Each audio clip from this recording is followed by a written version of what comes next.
probably take place unless we're going to do something again anyway. It is a gorgeous tree.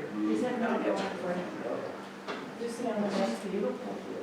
But there's the tree doing that's beautiful. Thank you. No, we've had it a couple of years. It's beautiful. Gail came up and decorated it. Oh, did she? Yeah. Didn't she do a good job? Yeah. I love it. Hi, how are you? It's on my desk. I need a taller person than me to put it on. Is that Ed Reed hiding behind the Christmas tree? It is. All right, I am gavel-less, but we'll still start anyway. So I'll call a meeting to order at 7 o'clock. We'll start with a pledge to the flag. I pledge allegiance to the flag of the United States of America and to the republic for which it stands, one nation, under God, indivisible, with liberty and justice for all. Okay, so we have cake because we're celebrating Mr. Farage's birthday. Mr. Eric, thank you. That'd be your special favor. I was told that you like yellow cake with chocolate frosting, but nobody believed me. Is that right? Yes, so but we didn't get that. We got something delicious instead. There's no cake. All right, first up we have Visitor Citizens Forum. At this time, any person with business for the council may speak to the council, then to anybody. No. Okay, next up, regular agenda. All right, discussion of finances for Concrete Road project. So this is our financial advisor, Samco, and we have Andrew Friedman is here. And so, just a real background in 10 seconds. So Samco is our financial advisor. They're the ones that are going to take us all the way through the process of issuing the bonds. We used the same team back in 2014. And so everything went off absolutely smooth as can be. Absolutely. We're back to do it again. As your financial advisor, we have a fiduciary duty to you all as the town. So we represent your interest, what's best for you all, the people that you sell bonds to, the underwriters of the bonds, which would be a bank or an investment bank. They're on the opposite side of the table. We do not represent their interests at any point whatsoever. So I just want to make sure to make that clear, because I do understand some of y'all are new to the council and then maybe new to municipal finance as well. And so what I've got before you in visiting with Dr. Vargas is a timetable that we would follow for the issuance of up to $4.5 million of certificates of obligation. Certificates of obligation are, we would say bond, these are obligations.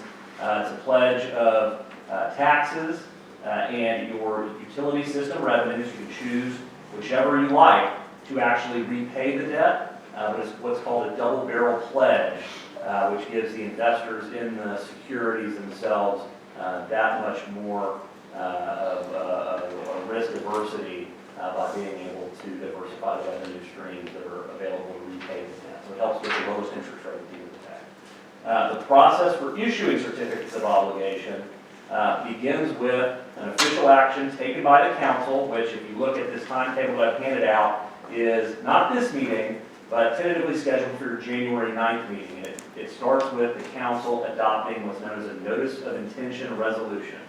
And so you all would adopt this notice of intention resolution, which basically says the town has the intent of issuing up to and not to exceed $4.5 million of certificates of obligation to be sold at this future date at a regularly scheduled council meeting. And for these specific, or not specific projects, but for these projects. So we're not going to say, in this case, it's road projects. We're not going to say all of these different roads. We're going to say street and sewer, or street improvements, drainage, and all the things that go into improving a street broadly through the city. The reason that we don't specifically want to say these specific streets is if you were able to get through your entire project, maybe 18 months or 2 years from now, and you have a surplus of money left over, $300,000, but all the streets that you said were going to be fixed are fixed, you by law can't spend that money on anything other than those specific streets. So it gives you some flexibility to then say, okay, well, maybe we didn't tackle this street, or there's this other problem, and we can spend it on that. You can't use the money to refurbish City Hall, because that wasn't a stated purpose, or do any other improvement that's it's not stated directly in that notice of intention resolution and ultimately the ordinance that's approving the bond sale or the CO sale. And so that notice of intention will outline exactly what that is, when you're going to sell that debt, and then you have to post that notice of intention in the paper of record for 2 consecutive weeks, 45 days, and the law changed this past legislative session, extending it from 30 days to 45 days. 45 days after you've published that first time, the council can adopt the ordinance selling the certificates of obligation. New twist, you also have to post that notice on the town's website. So once you get all, and so running at the same time as that process, we'd be preparing along with the town for the sale. Put together an offering document together. We work as your financial advisor. You also have an attorney that works specifically on your bond issue, known as a bond counsel. They offer a certificate as to the tax exempt status of the bond, so they're a special type of attorney. Together we would work to put together the offering document that outlines to the bond investors what project we're financing, how we intend to pay for it, and includes a lot of financial information that's contained in your audit and then broadly available. Yes, sir. So Andrew, when does the AG get? The AG, When does that approval process? the AG approval process takes place at the last, after the sale. All, After the sale? so in Texas, all tax exempt debt or all debt that's sold publicly has to be approved by the Attorney General for the state of Texas. And so part of this process of issuing debt, all of the documents that are relied upon and used in the sale, the ordinances, et cetera, all have to be shipped off to the Attorney General, get their stamp of approval, and once we have that stamp of approval, we can then close. So we'll get that literally the day before the town will get the money, typically. And so the lawyers will handle all of that, and it includes, you'll get a transcript ultimately at the end of all the legal documents, and it's a small telephone book encapsulating the entire transaction, and obviously you'll have a copy as well, but that's what the Attorney General is approving and relying upon when they make their determinations. And for us, 5 years ago, it's a little bit more elaborate because we had to prove up Yeah, the that we incorporation existed, of all the the town. incorporation, all that. Absolutely. That's a done deal, right? Yeah, this so would be that's all been streamlined. proven up all through the Secretary of State for the state of Texas. So less kind of legal work than we did back in 2014 when we had to kind of clear those hurdles. Process is more streamlined now, but still it's an onerous process. As we get the offering document put together, which is what's then solicited to investors, and think Wall Street, they're all the investment banks throughout the country that will have an opportunity to submit bids. We would go through what's called a competitive bidding process for the obligations. You put out the prospectus to the investing public, and it's all the large investment banks that you can think of, both here in Texas and nationally. We received bids per this timetable. The March 12th, the last bolded, or the second to last bolded item, we received bids at 11 a.m. the day of your meeting. We recommend awarding to the lowest bidder, meaning the lowest interest rate bid that we received, best deal for the town, and then you would approve that ordinance on March 12th as it stands today. At that March 12th meeting, that's the first time you're actually obligating the town to issue this debt. You can move forward with a notice of intention. That's not obligating you to sell the debt ultimately, but when you take that final action, once you know the interest rates, the exact debt service, and the exact terms of the bond issue, that's when you'd be approving the certificate of obligation ordinance and solidifying the transaction. Typically 30 days after that takes place, you then close and receive the money. So on the March 12th, are we obligated to sell 4.5 million, or could we decide on March 12th? Now, because that's the day we open the bids. We will want to, you won't be able to, the bids are all or none, meaning that if the bidders are going to buy $4.5 million worth. From the time we adopt that notice of intention and set that $4.5 million cap up to about a week before the sale, we can determine Do we really want 4.5 million? Does it need to be 4.25? We can't go above that 4.5 million because we set the not to exceed amount in that notice of intention. If you wanted to raise it above that, we would have to start the process over again with a new notice of intention resolution. But about a week before is when we need to have a firm idea of, no, we need, blank dollar. We can't decide at the meeting when you're being presented with the best bid to say, no, we actually, this rate was a little higher than we wanted, let's only do 4.4 million. That would kill the deal right then. And you could do that and then rebid it. You have a bit of a black eye because the bidders who submitted that bid, they'd be a little bit leery the next time you go to market, and they might add a couple of basis points and say, because they're not quite sure that you're going to take their bid this next time. So we really want to avoid that, but we've got about up until that week before to solidify exactly how much money we want.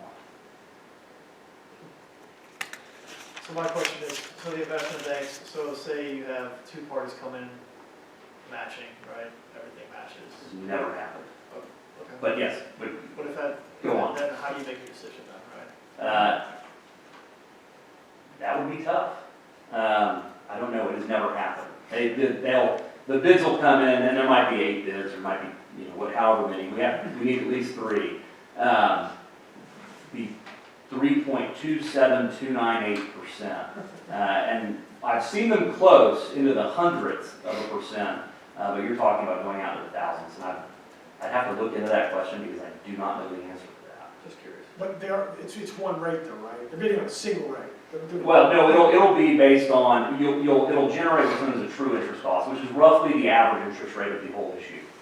If we sell 20-year debt, each year we're going to have a par amount that matures. And that's what they're individually selling. It carries its own coupon, it carries its own corresponding yield. And so it won't be the same interest rate throughout. You'll have the early part of the first, call it 8 or 9 years, might carry between a 2 and a 4% coupon, and the tail end, because it's a competitive sale, will be right around probably 3% through there, and then they'll all have varying yields. But ultimately generating a true interest cost, which is how we can make that apples to apples comparison. Right. You guys give recommendations, like if you get a couple bids that are close to each other, maybe not exact, but maybe you prefer one, you say, hey, we've had good. If in these instances, no, we're not ultimately concerned with who's buying them, and they're not banks. They're not buying and holding them for their own accounts. They have retail clients. They have clients, whether it's things like all of our 401ks or pension funds, and so when the bonds close, those securities actually all get doled out by Citibank if they're the ones that buy it. Citibank only holds them for so long. They have to make a market in it, but then they'll ultimately all going to go to their investors who either buy and hold them to maturity or they trade them, typically pretty infrequently over the years. But we're not ultimately concerned. All the banks that will be bidding are very well established and they're market makers in the state of Texas. Questions? That encompasses the transaction itself. Dr. Vargas, do you want me to go into the nuts and bolts of analysis, or I have to answer any other questions that you may have? Well, I've done some pro formas. You've had a chance to look at them. Absolutely. Moving forward, because we are going to have a 5-year overlap. Yes. With 2 bonds, and what's your assessment of the? So we have, as Dr. Vargas said, we've got our 2014 COs that are outstanding right now. They mature in 5 years. And so one of the things that we look at, because this isn't, we can tailor our debt service annually to meet whatever need we have. And so what we're looking at now is structuring this new debt service to fit around our existing debt service, because this is repaid from our interest and sinking tax levy. And so in order to smooth that out, we're going to layer this in such that it looks like it's going to take a 5-penny increase on the interest and sinking portion of the tax rate. And then once that debt goes away in 5 years, we hope to maintain that level. And then obviously, you all know this going through the budget process and the tax rating process. To this point, as you get more AV growth, as you get greater development, that drives the number of pennies that you're required to levy to cover your debt service down. And so the hope is that as you get that growth, the tax burden will ultimately, that tax levy burden will drop over time. And then we'll have the ability, should you accrue surpluses, as you have been the last several years, either from your utility or from running a lean budget and being able to sock away, a little bit of money on the general fund, we'll have the ability to call these bonds in without penalty at a time that we determine prior to the sale. The typical, we call free call, is 10 years in the municipal bond market. And if we went with that 10-year call, after 10 years, you have the ability to take those bonds away from the investors at par value and retire them. So you could, if you built up a stockpile of cash, you could take them out, and then you no longer have to levy an INS tax rate to support that debt, or as much of an INS levy to support that debt. If you all determine that you think you're going to have enough money to pay off the bonds in 5 years, we could structure a 5-year call in those certificates of obligation, or really any duration therein.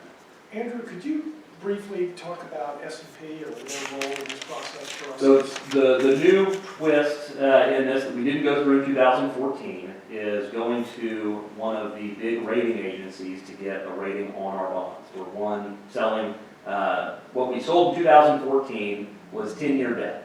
Well, there's a lot of banks out there that we call a private placement, where the banks will buy and hold the bonds in their own portfolio for 10 years. They're not going to turn around and sell them to anybody. We can not get a credit rating when we do that. When we need to sell bonds outside of probably 12-year maturity, it needs to go to the investing public, because most banks they're handcuffed by their own investment policies. They can't invest in that long-term debt. And so as part of that, we'll need to get a credit rating. We're recommending Standard & Poor's, although Standard & Poor's and Moody's Investor Service, which are the two biggest that investors rely upon, are 6 one, half dozen the other. We like Standard & Poor's. We feel, with a certain amount of bias, that we tend to get a little bit better credit rating between Standard & Poor's versus Moody's.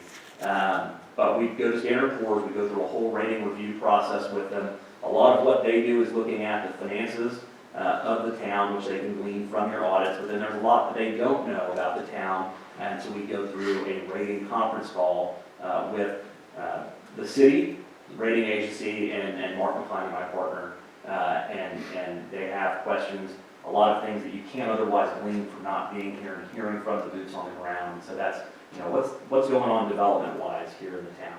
What policies and procedures has the town put in place that help to mitigate risk, things like a fund balance policy and just certain protections that much larger towns than you have, and that I already know that many of them you already do have. And so we'll go through that process, and they'll ultimately give us an investment grade rating, which I would expect to be anywhere from probably A+ into the AA- category. Anything above a BBB+ is investment grade. But we'll be, I think, in very good shape. We've got great finances. You've got some great policies and procedures in place already. And so we'll go through that process. And that's what the investors are going to rely upon. They're reviewing the offering document that we put out there. They'll also be looking at the rating report. And that's how they determine what interest rate ultimately they think they can charge.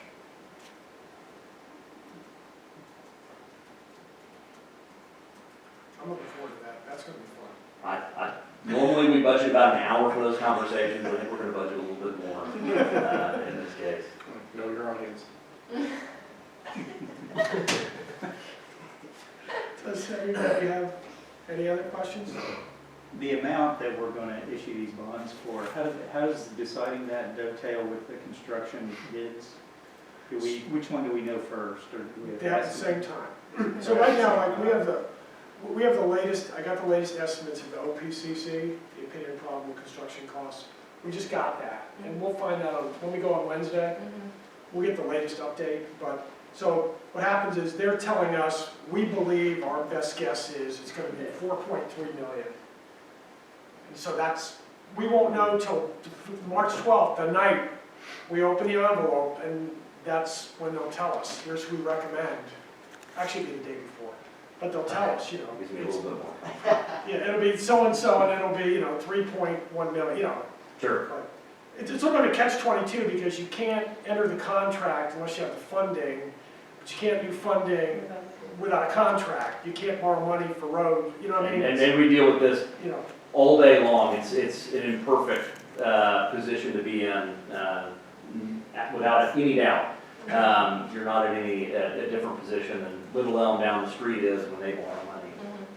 If we end up with a bid that's $300,000 less than we've issued, and we don't have anything to do with that money, do we use that money to pay the bond into the bond? or- You could, yes, you can. You can't retire the debt earlier, unfortunately, because you've got to wait at least, whatever you set that call period to. That call period, is it cost more to set it faster? It does. Okay. Yeah, and that's why I say it's a free call at 10 years, and really it's free at 9 years. So we try to structure them at 9 years where we can. you and I can talk about it. There's other Yeah. IRS-related issues and the tax exempt status. Yes, If but you oversell. ultimately, it's why we and the bond attorneys like for you to have, we want to write we want to write the language not overly broad, where we say anything within the city's purview, we're going to send money. The Attorney General actually will approve that. Yeah. But we say, all the streets and sidewalks and drainage, whatever y'all are comfortable with and you think you're likely to use if you had $300,000 left over,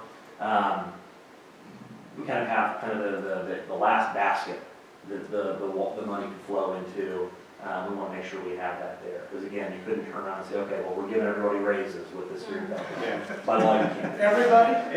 There could be a lot of raises. That'd be a tremendous raise. It's zero multipliers a killer. All right. Andrew's got a Christmas party to get to. Any other questions? Eric, you good? Yeah, I'm good. Okay. All good. Serene, you okay? Thank you. Yeah, absolutely. Thank you. We will be back at or near your January 9th meeting, Yeah, depending on we'll get whether, some paperwork. when that falls, either me or my partner. Happy to answer any more questions that you all think of at that time. And if my partner's here, he'll love to get into the weeds with it too. So, don't be shy. Thank you. Thank you. Enjoy your party. Thanks, Andrew. Thank Happy you. holidays. Thanks, sir. Didn't bring my All right. All right, next up is consideration of amendment of the consolidated fee ordinance. Okay, so there were a couple things that came up in the fee ordinance.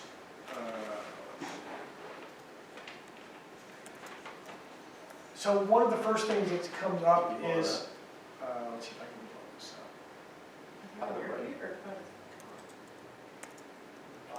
Bottom right. You did like a single page view? I wouldn't do it that way. I know. Where is it? I'm so confused. The bottom right, you should be able to hit the single page, like where you were earlier. Here. One more over to the left. There we go. Now you can go bigger. That's Not big. bigger. Close enough. All right, so one of the issues that we have here is, I can explain to you. We're running into a problem where we are sending out refunds, deposit refunds to people as they leave town, and they're not cashing them. What? Yeah, so that's causing a problem with the accounting because now the auditors want us to, we can't have checks be outstanding for 7 or 8 months. You gotta do something with it. And what we've been doing prior years is we would just then stop payment on the check and reverse it. But that causes problems with the audit because you're supposed to send it to the state of Texas after a year.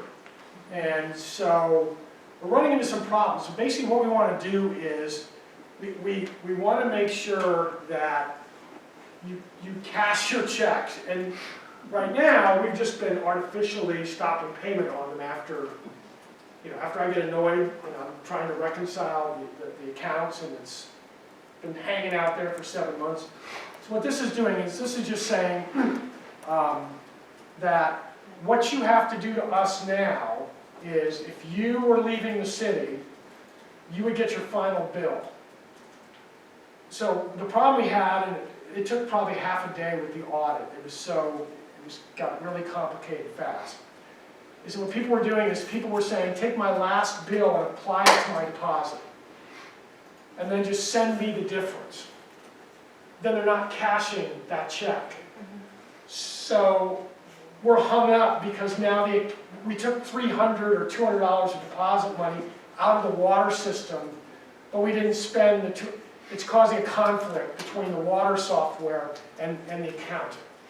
So what we've had to do, and this was, Linda can tell you, this was a pain in the rear end at the audit to try and get all these things squared away. I don't know why they're not cashing them all of a sudden. So what we're doing now, we've adopted a new policy, and basically what this says is, when you get your last bill and you leave town, we're going to mail you your last bill. And if you pay that bill, then we will turn around and send you back your deposit, the full deposit. If you don't pay your last bill, then your account just goes inactive, and you're just inactive. You've got an inactive account sitting there, and you owe us money. And that way, we're not sending deposits out into the ether that never come back. Is there I know we deal with it in healthcare, but is there an achievement process with the Yes. state that we can A do? year. Oh, is that what it is? A year. A year after that? Whereas with this, You have if to I hold send you it. your bill and you don't pay it, and you leave, your account is inactive. It's not closed, it's just inactive. Yeah, you still have that. See, So how's that helping the problem of them cashing the check? You're still sending them a check, what's to say they don't cash it? The same thing? because, so you come in and say, I want you to close my account, I'm leaving town, Mhm, send me my last bill to 123 Elm Street. mhm. If we send it to 123 Elm and you mail us your payment, then we know you got it. Mhm, Then we can send your deposit to that. mhm. What's happening is you're leaving town and saying, my forwarding address is 123 Elm. We send it out there, and we never hear from you. This is happening because they're not ever getting a check because they got the wrong address. We don't know, or it's going out there and the prior person is getting the mail forwarded. We don't know why, but It's this just kind it's a way to verify that you're Exactly. receiving Okay, you're just something. verifying, you're not guaranteeing they're gonna cash the check, you're just verifying that they're gonna get it. at least we know one failure mode I get it. is out. Okay. Because it's causing a problem for us in the audit. And in the past, it was small. But there are right now, I think there's 6 or 7 that are still outstanding, just in the last 4 months. For some reason, they're not cashing them. And it's reaching the point where the auditor, it's material now. It's like, look, you gotta fix this.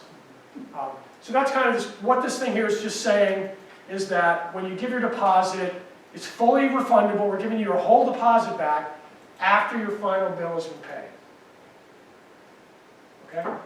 So that is that's what this little section up here is. The other issue that we have is one of a couple of things. It turns out that our ordinance charged the, I wish I could make this thing bigger.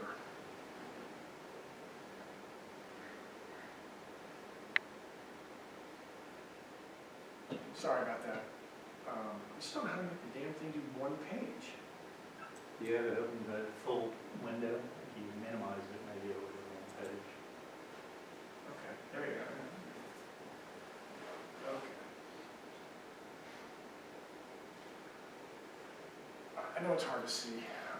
Anyway, so what this is saying, so here's the issue we have. Linda, how much did it cost us what was Todd's billing to do the preliminary plat for the sanctuary? It was approximately $5,600. So it's $5,600. And we received $1,700, Yeah. because that's what our ordinance requires. So the zoning ordinance used numbers, because we never had one. So I think the claim probably came out of Frisco or. We looked, and I think some of it was, we didn't know, so we did our best guess, but I think what we underestimated was some of those other cities haven't, it's just overhead. They already have a department that does They already that. have an engineering department, so it's a staff guy looking at it. So basically, so we need to fix this. I don't know if we're going to get a ton of plats in, but the idea here is what Linda's put in here is basically the fee schedule is I know it's hard to read. Basically, for preliminary plats, it says if it's less than $100, less than 100 lots, it's $2,500 plus any additional actual costs that we have. You're gonna make us whole. And if it's more than 100 lots, then it's $5,000 plus whatever additional. So is that's all, I'm trying to read, that's part of the development though, that isn't gonna overcharge a guy that comes in and wants to replat his lot? Yeah, I Like don't, if a homeowner comes in and wants to take 2 lots and combine them, we're not gonna charge him $2,500. well, I don't, no, I agree, yes.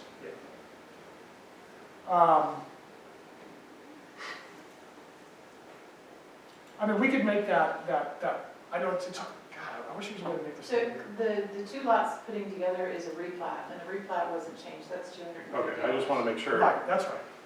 just make sure we And, don't, and if professional services are required, instead of actual, it's not showing the red line, it's just showing the final markup.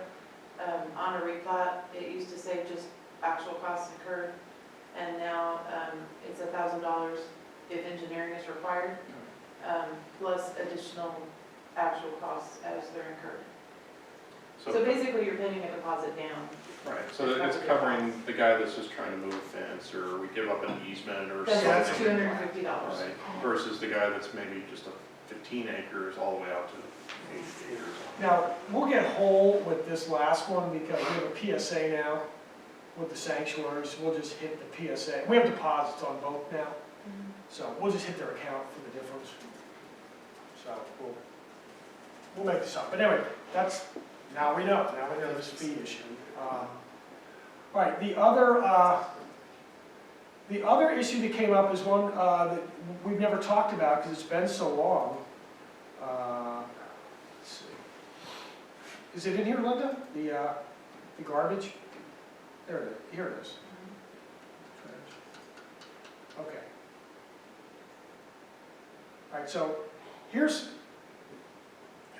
Let's see. It's weird that it won't blow the table, so. It's funny. It just keeps. Okay, anyway, so here's the issue that we have.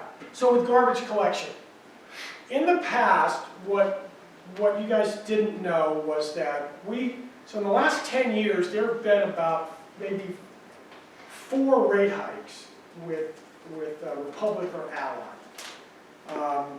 Because we really didn't want them to change the rate. So we tried to lock it in for multi-year periods. And what we did was, we actually rounded the rate off. So when it was like $16.50, we set it at $17.50. And then after a couple of years, they raised it to $16.75, and we left it at $17.50. Then they raised it to $16.94, and we left it at, so that's why it hasn't changed in such a long period of time. Because they're allowed annual increases based on the consumer garbage index or something. That's standard. So for a lot of years, they didn't do it. They would just come and say, look, you're so small, we're not going to bother raising it. And we would negotiate with them. And for other years when they did, we just ate it. We just ate the difference and just never changed. So what's happening, so for instance, what other cities do, like Little Elm, you can look at their garbage rates. They have a search